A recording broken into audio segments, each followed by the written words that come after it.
बिस्मिल्लाहिर्रहमानिर्रहीम। वाक़या कौम आद का, वाक़या एक अजीम कौम का जिसे कौम आद कहा जाता था। ये लोग हज़रत नूह अलैहिस्सलाम के बाद आबाद हुए। अल्लाह ताला ने उन्हें लंबे कद, मजबूत जिस्म और बेपनाह ताकत अता की थी। वो यमन और ओमान के दरमियान अहकाफ के रेगिस्तानी इलाके में रहते थे। इनके शहर बड़े बड़े स्तूनों और ऊंचे महल्लात से भरे हुए थे। अपनी ताकत और शान पर उन्हें नाज था, लेकिन ताकत के गुरूर ने उन्हें गुमराह कर दिया। वो अल्लाह को भूल गए और बुत परस्ती करने लगे। इनके बड़े बड़े बुत थे जिन्हें वो खुश आमद और कुर्बानी पेश करते। जुल्म इनमें आम था। कमजोरों पर हंसते और गुरूर से कहते, हमसे ज्यादा ताकतवर कौन है। अल्लाह ताला ने इनकी हिदायत के लिए इन्हीं में से एक नबी को भेजा जिनका नाम था हजरत हूद अलैहिस्सलाम। आपने कहा, ऐ मेरी कौम, अल्लाह ही की इबादत करो, इसके सिवा तुम्हारा कोई माबूद नहीं। उसकी नेमतों को याद करो, इसने तुम्हें ताकत दी है। तुम जमीन में फसाद ना करो, बल्कि इसका शुक्र अदा करो।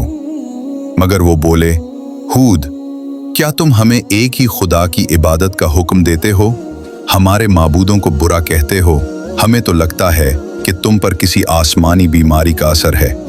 हजरत हूद अलैहिस्सलाम ने जवाब दिया, मैं किसी जुनून में मुब्तला नहीं, मैं तो तुम्हें अपने रब का पैगाम पहुंचा रहा हूं। अगर तुम बाज ना आए तो अल्लाह का अजाब तुम पर आएगा। लेकिन वो ना माने। फिर अल्लाह ने उन पर खुश्क साली मुसल्लत कर दी।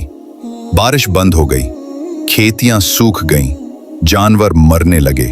हूद अलैहिस्सलाम ने कहा, अल्लाह से इस्तग़फ़ार करो, वो बारिश भेजेगा और तुम्हारी ताकत बढ़ाएगा। मगर वो हंसते और इनकार करते रहे। एक दिन उन्होंने आसमान पर काला बादल देखा। खुश होकर बोले, ये बादल हमें बारिश देगा। मगर कुरान कहता है, ये वो बादल था जिसमें दर्दनाक अजाब छुपा था। अल-अहकाफ 24।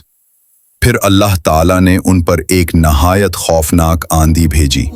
ये आंधी 7 रातें और 8 दिन मुसलसल चलती रही। वो हवा ऐसी थी जो हर चीज को उखाड़ फेंकती। बड़े बड़े मजबूत लोग ऐसे गिर जाते जैसे खजूर के खोखले तने हों। उनके महल्लात सतून सब मिट्टी में मिल गए। उनकी ताकत और गुरूर सब खत्म हो गए। कुरान में आया है, हमने उन पर तेज और तुंद आंधी भेजी जो 7 रातें और 8 दिन तक बराबर चलती रही। तुम देखते कि वो जमीन पर इस तरह गिरे पड़े हैं जैसे खजूर के खोखले तने हों। अल-हक़ 6। यूं पूरी कौम हलाक कर दी गई। सिर्फ हजरत हूद अलैहिस्सलाम और चंद ईमान वाले लोग बच गए। ये है कौम आद का अंजाम। कुरान कहता है, और आद को भी हलाक किया जो बड़े जोरावर थे, लेकिन जब उन्होंने हमारे नबी की बात न मानी तो हमने उन पर तेज और तुंद आंधी भेजी। अल-ज़ारियात 41-42। सबक। कौम आद की कहानी हमें यह सबक देती है कि गुरूर और ताकत इंसान को नहीं बचा सकती। शिर्क और जुल्म अल्लाह को सख्त नापसंद है।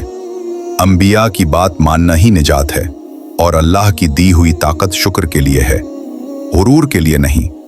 ये था कौम आद और हजरत हूद अलैहिस्सलाम का वाक़या। इस तरह इस्लामिक वीडियो देखने और दीन को आगे बढ़ाने के लिए हमारे YouTube चैनल सब्सक्राइब करें। शुक्रिया।